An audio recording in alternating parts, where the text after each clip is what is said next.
حضرت جی بہت شکریہ آپ نے وقت دیا.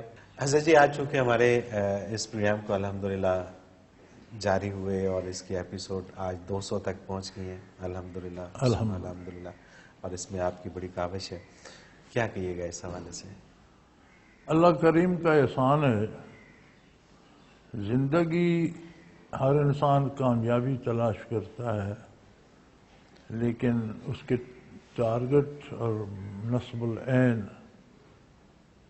بدل جاتے ہیں. اصل ٹارگٹ ہمارا، حقیقی ٹارگٹ بنی نہ ہوئے انسان کا یہ ہے کہ وہ آخرت کو پا لے. سبحان اللہ، بے شک. رہتا دنیا میں ہو، بستا جنت میں ہو. اللہ اکبر.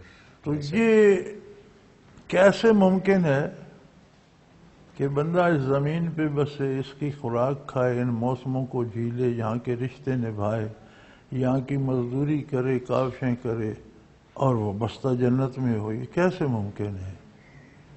اس کو ممکن بنانے کے نسخے المرشد بتاتا ہے. سبحان اللہ، کوئی شک نہیں ہے اس میں. المرشد پروگرام صرف یہ ہے کہ آپ زمین پر بستے ہوئے، بیوی بچوں کے ساتھ رہتے ہوئے، اپنے خاندانی رشتے نبھاتے ہوئے، اپنی ملازمت، نوکری، تجارت، کاشتکاری کرتے ہوئے یہاں جو زندگی گزار رہے ہیں، آخرت و آخرت ہے، اب یہاں رہتے ہوئے جنت میں کیسے بسیں؟ کوئی شک نہیں اس میں، نو ڈاؤٹ. لوگ کبھی چاند پہ زمین بک کر آتے ہیں اور کبھی مریخ پہ. تو آج تک تو وہ بکنگ ضائع ہوتی رہی، جا نہیں سکے. یہ المرشد اللہ کی کتاب سے، اللہ کے رسول صلی اللہ علیہ وسلم سے، اللہ کی کتاب بھی ہمیں انہی کی معرفت عطا ہوئی. بے شک.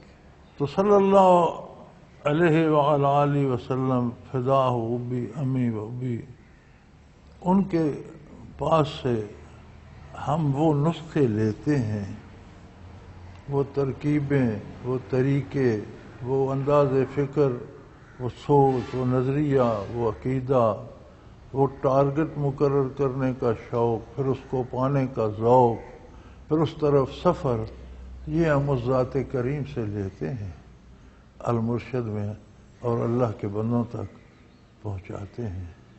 مقصد یہ ہے کہ اللہ اپنے تمام بندوں کی اس میں بھلائی کرے. سبحان اللہ.